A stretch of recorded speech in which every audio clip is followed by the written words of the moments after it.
January 22nd, 1982. In a pediatric hospital in Cagliari, Sardinia, a young girl's condition is collapsing. Her doctors fear she may have less than a day left. One of them remembers reading about an experimental antiviral medicine in Germany.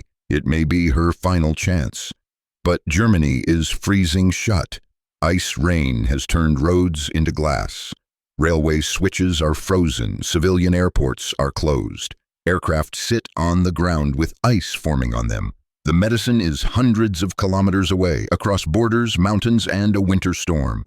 There is no delivery service for this. There is no prepared rescue plan. There is only a telephone call. The doctor reaches the multinational military base at Decimo Manu in Sardinia and asks whether the German Air Force can help. It is Friday evening. Most personnel have already gone home. A duty officer could have explained why the request was impossible. Instead, he calls Germany. That single decision begins one of the most extraordinary medical deliveries in European aviation history.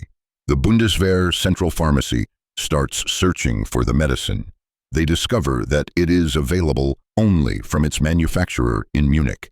But the company is closed, and releasing an experimental medicine requires an authorized representative.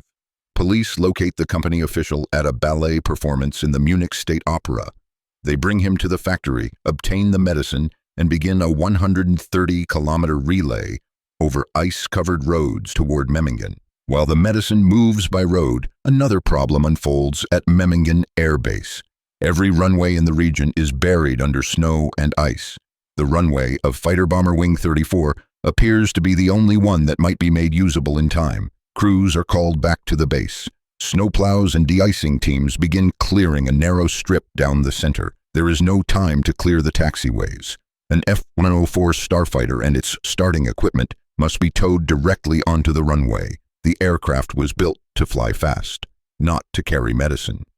In the German Air Force, it also carried a frightening reputation after a long series of accidents.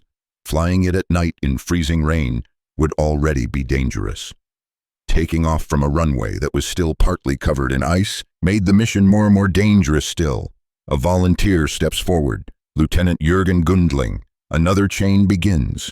Because the direct route crosses neutral Austria, German officials wake the military attaché in Vienna. Austria grants emergency permission. Italian military airports are kept open as possible diversion fields.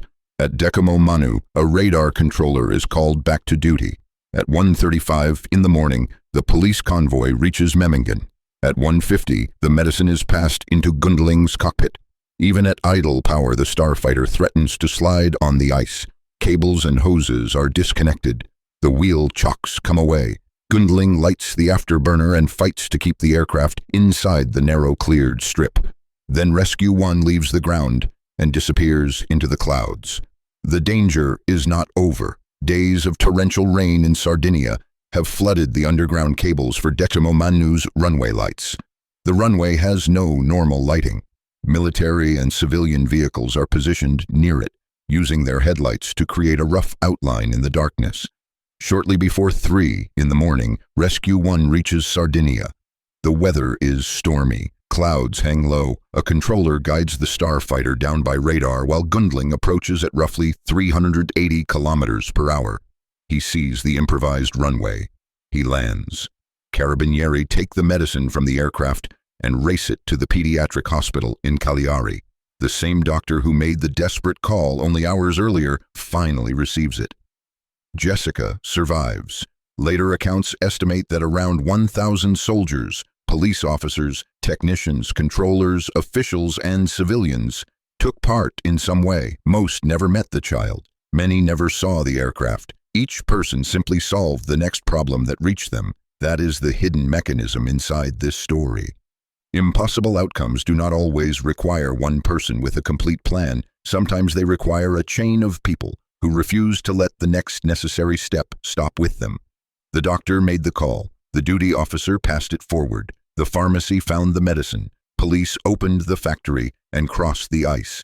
Ground crews carved a path through a frozen runway. Officials opened the airspace.